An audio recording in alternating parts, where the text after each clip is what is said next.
So I've been working on this Roper RT16T off and on for, I don't know, about a month. I did a little bit here, a little bit there. I gave up on it for a while. This engine came from my buddy Brandon Weaver down in Pennsylvania. He's one of the guys that we hang out with when we go to Pennsylvania Plow Day. He lives not far away. That's a B48M out of what would have been like a GT18 or a Roper RT18T from about 1978 to 1979. The tractor is a 1976 Roper RT16T. It was the bicentennial year. That's why it has the red, white, and blue on the hood.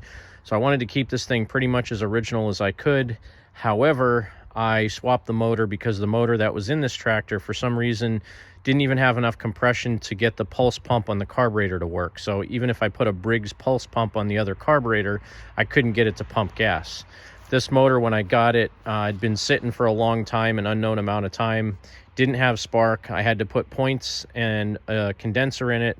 I changed the coil because I wasn't sure if the coil that was on it was any good, so I put a used coil from another tractor on it, and it fired up. But the intake had a huge leak in it, so I couldn't get it to run right, and the carburetor, the float was all messed up. So I took the carb all apart, swapped the intake with one that I had already sealed, put new gaskets on it, put a new brass float in it, cleaned the carburetor out, and changed the oil because the oil had a bunch of water in it, and the longer it ran, it was just evaporating out. There was only like a little over a quart of oil.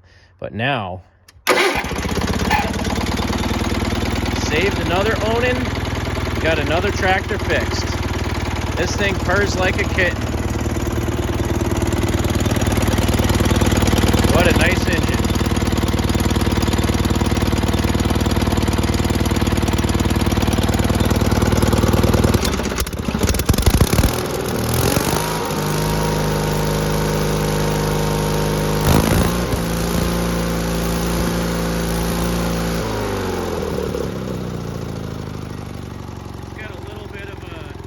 Issue at high RPM. I just got to tweak the carburetor a tiny bit more, but this thing runs good. Now this tractor's back in commission. I'm a happy man. And the headlights work. Oh yeah! Doesn't even look too weird with the GT18 muffler stuffed in the hood there. Nice machine again. Super happy.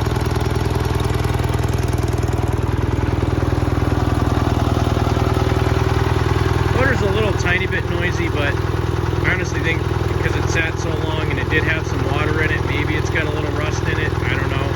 Hopefully it doesn't blow up, but pretty nice machine.